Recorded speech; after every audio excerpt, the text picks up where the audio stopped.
Hi students, आज हम आप लोगों को बेटा कोऑर्डिनेट ज्योमेट्री स्टार्ट करने जा रहे हैं। और कोऑर्डिनेट ज्योमेट्री में सबसे पहले हम लोग डिस्टेंस फार्मूला की बात करेंगे। डिस्टेंस फार्मूला क्या है? अगर इस प्लेन के बारे में आपने पढ़ा होगा, एक्स एक्सिस है, ये वाई एक्सिस है, ये एक्स का नेगेटिव डायरेक्शन। तो अगर इस कोऑर्डिनेट ज्योमेट्री में अगर कोई दो पॉइंट कहीं के अगर दिए गए हों, मान लो यह दो पॉइंट आपके दिखाई दे रहे हैं, ठीक है, कोई दो पॉइंट आप ले लीजिए, x1 और y1 ये कोऑर्डिनेट पॉइंट है। ये कोऑर्डिनेट पॉइंट ऐसे आप लोगों ने लिखा होगा, x1 y1 और x2 y2 दो कोऑर्डिनेट पॉइंट हैं। और हम लोगों को इनके बीच की दूरी पता करना है कि इनके बीच में कितनी दूरी होगी, ये कितना दूर है एक दूसरे से। मान लिया इसका नाम हमने लिख दिया a और ये पॉइंट b है। तो इसकी दूरी निकालने के लिए सबसे पहले आप ध्यान से समझिएगा कि हम कोऑर्डिनेट ज्योमेट्री पे सभी को रिप्रेजेंट कर दे रहे हैं ऐसे। चलिए, यहाँ से इसकी जो दूरी है, यहाँ से इसकी दूरी है, ये है x1 और यहाँ से इसकी दूरी है x2। तो ये जो दूरी है वो हो जाएगी x1 minus x2 sorry x2 minus x1 लिख दिया। और यहाँ से अगर हम एक लाइन ऐसे खींच दें तो ये तो पूरी ऊंचाई जो है ये x1 y1 है, तो ये y1 तक की दूरी होगी, ये y1, और ये मात्र y2 की दूरी होगी। तो ये जो हमारा हिस्सा यहाँ से कट जा रहा है, एक ट्रायंगल जैसा फिगर बन रहा है, इसकी जो लेंथ है ये बड़ी y1 है, ये y2 है, तो ये भी यहाँ तक की वैल्यू y2 हो जाएगी। अब पूरा y1 है, तो ये जो हिस्सा बचा है ये हो जाएगा हमारा y1 माइनस y2। ये इतना हिस्सा ये y1 माइनस y2 हो जाएगा। अब इस ट्रायंगल में, सॉरी यहाँ पॉइंट C ले लेते हैं, अब इस ट्रायंगल में ले लेते हैं, ये राइट एंगल ट्रायंगल बन गया है। तो इसी से हम लोग फार्मूला निकालने जा रहे हैं, triangle ABC by Pythagoras theorem, ठीक है। इस थ्योरम का इस्तेमाल हम लोग करेंगे। पाइथागोरस थ्योरम से AB का square is equal to AC का स्क्वायर प्लस BC का स्क्वायर। अब AB की वैल्यू, आपकी AB की वैल्यू निकालना है हम लोगों को। AC की वैल्यू कितना दिया है? AC की वैल्यू है y1 माइनस y2, तो AC की वैल्यू लिख दे रहे हैं हम y1 माइनस y2 का होल स्क्वायर, और फिर BC की वैल्यू लिख दिया x2 माइनस x1 का होल स्क्वायर। यानी आपके पास AB स्क्वायर की दो वैल्यू आ गई, y1 माइनस y2 का होल स्क्वायर और x2 माइनस x1 का होल स्क्वायर।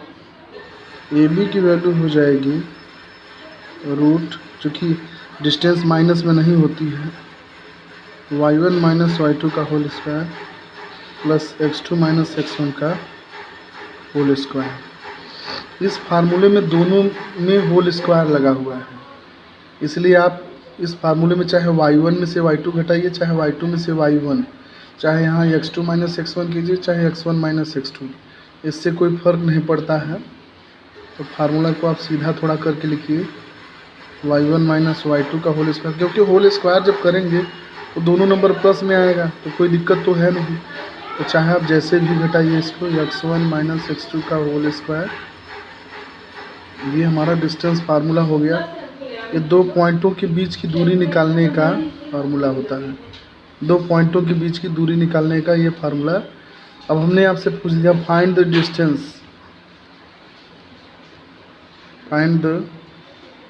डिस्टेंस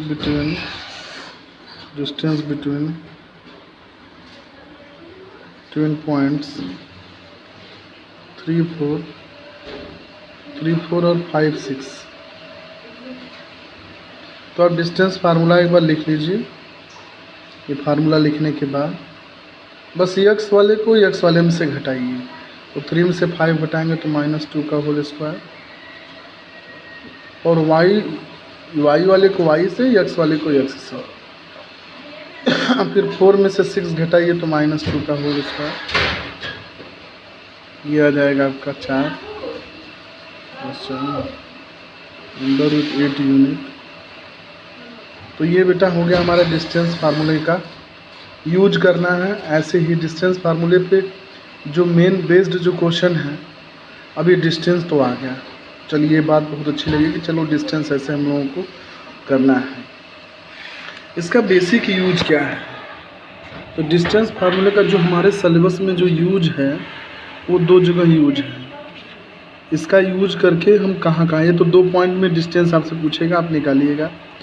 दूसरा यूज होता है कि इसकी सहायता से, इस फार्मूले का सहायता से 3 और 4 पॉइंट वालों के भी फिगर हम लोगों को देखने रहते हैं। जैसे अगर 3 पॉइंट्स अगर हैं तो 3 पॉइंटों के बीच में डिस्टेंस निकालते हैं, तो वो 3 पॉइंट कैसे हो सकते हैं? 3 पॉइंट से फिगर में, या तो देखो 3 पॉइंट और 4 पॉइंट के बारे में हम लोगों को पढ़ना है अपने सिलेबस में। तो पहले 3 पॉइंट की चर्चा करते हैं हम। 3 पॉइंट से ट्रायंगल बन सकता है, और जब ट्रायंगल बनता है तो सारे पॉइंट जो हैं वो नॉन कोलिनियर होते हैं। नॉन कोलिनियर का मतलब एक सीधी लाइन में नहीं होते हैं, आगे पीछे होते हैं, जिसकी वजह से ट्रायंगल बन जाता है। ठीक है। और दूसरा होता है collinear point. Collinear point, collinear point में देखिए क्या खास बात होती है। कोलिनियर पॉइंट में सभी तीनों पॉइंट एक ही लाइन पे लाइज करेंगे। ए बी सी, ये 3 पॉइंट है, तीनों एक ही जगह पॉइंट पे, ये तीनों एक ही पॉइंट पे लाइज करते हैं। ठीक है बेटा। तो अब हम इसी के बारे में थोड़ा सा डिस्कस करेंगे और चर्चा करेंगे। ट्रायंगल में आपसे कैसे कैसे क्वेश्चन पूछे जाते हैं। ट्रायंगल में आपसे प्रश्न पूछे जाते हैं कि यह किस टाइप का ट्रायंगल है। ट्रायंगल आपका आइसोसेलेस भी बन सकता है, स्केलेन भी बन सकता है। ठीक है। ट्रायंगल आपका स्केलेन भी बन सकता है, इक्विलैटरल भी बन सकता है, और आइसोसेलेस भी बन सकता है। तो सबसे पहले आप देखिएगा कि इसमें इस तरीके के क्वेश्चन कैसे पूछे जाते हैं। अगर आपसे पूछ दिया कि इस 3 पॉइंट दे देगा और पूछ दिया कि तीनों पॉइंट को प्रूव कीजिए कि ये जो पॉइंट है ये आइसोसेलेस ट्रायंगल के पॉइंट हैं, तो आप क्या कीजिएगा। जैसे मान लीजिए एक सवाल हम आपको बता दे रहे हैं, आपसे हमने पूछ लिया कि ये मान लो स्केलेन ट्रायंगल है या आइसोसेलेस ट्रायंगल है, तो इसके बीच में निकालिएगा, ए बी निकाल लीजिएगा, फिर बी सी निकाल लीजिएगा, फिर ए सी निकाल लीजिएगा। अगर आइसोसेलेस पूछा है तो 2 साइड बराबर होगा, तो 2 साइड बराबर लिख लीजिएगा। और स्केलेन पूछा है तो तीनों साइड बराबर नहीं मिलना चाहिए, तो 2-2 पॉइंट से डिस्टेंस निकाल लीजिएगा। ए बी निकाल लीजिएगा, बी सी निकाल लीजिएगा, ए सी निकाल लीजिएगा, उसी से सब क्लियर हो जाएगा। अब बात आती है कोलिनियर कैसे प्रूव करते हैं। तो कोलिनियरिटी दिखाने के लिए अब इसके बाद ट्रायंगल के बाद नंबर आता है कोलिनियर का।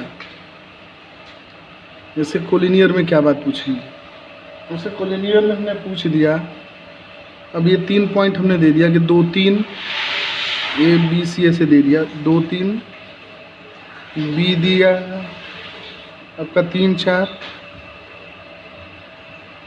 फिर सी दिया है 6 7। ठीक है, ये दिया है। प्रूव करना है कि कोलिनियर है। तो कोलिनियर होने के लिए सबसे आवश्यक शर्त क्या है, देखिएगा।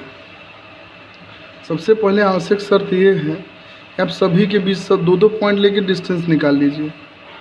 ए बी के बीच की डिस्टेंस 2 में से 3 गया 1 का स्क्वायर 1, 3 में से 4 गया 1 का स्क्वायर 1, इसकी वैल्यू आ गई √2 यूनिट। ऐसे बी सी निकाल लीजिए। 3 में से 6 गया 3 का स्क्वायर 9, और फिर 4 में से 7 गया 3 का स्क्वायर 9, √18। और √18 को जब आप वो करेंगे तो 3√2 आ जाएगा। ऐसे ही ए सी के बीच की भी दूरी निकालिएगा, ए और सी को लेकर के। ये इसको निकालेंगे तो 4 चौके 2 में से 6 घटाएं 4, 4 चौके 16, और 3 में से 7 घटाएं तो 16। ये आ गया √32। √32 को तोड़ेंगे तो ये हो जाएगा 4√2। 3 डिस्टेंस हमने निकाल लिया। कोलिनियर में ऐसे ही डिस्टेंस फार्मूला का यूज करके ए बी, बी सी और ए सी के बीच की दूरी निकाल लिया। अब इसके बाद आप इसमें जो सबसे बड़ी साइड होगी ऐसे लिखेंगे, सबसे बड़ी साइड, इसकी लेंथ सबसे बड़ी आई है। अगर AC की वैल्यू AB और BC के जोड़ के बराबर, सबसे बड़ी यही है तो उसको एक किनारे कर दीजिए। तो इसकी वैल्यू 4√2 है, AB की वैल्यू आई है √2 और BC की वैल्यू 3√2।